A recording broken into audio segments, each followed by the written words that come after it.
Казвам се Любомира Паришкова. Доктор съм по наукознание от 2008 година. Завърших в Центъра по наукознание своята дисертация. Главен асистент в Университета по библиотекознание и информационни технологии.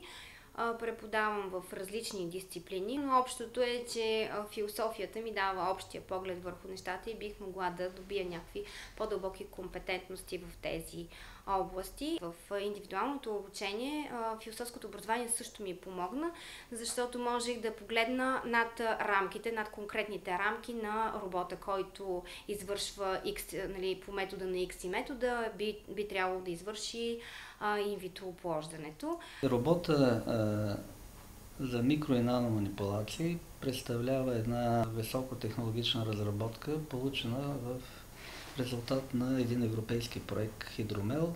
Може да реализира микро и нано движения и манипулации, автоматично да инжектира и манипулира клетки с по-висока надежност и бързина, така че да се автоматизират тези операции.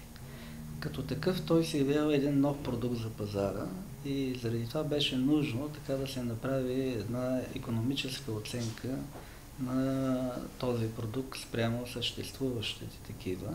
Трябваше да отделя това, което ни интересува, колко са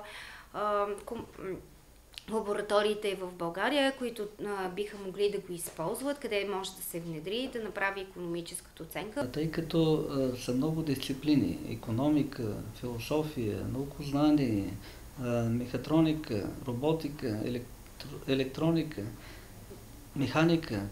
Значи проблемът е мултидисциплинарен и трябва да се обхване така, че да бъде представен в вид, който да бъде възприет от бизнес средите.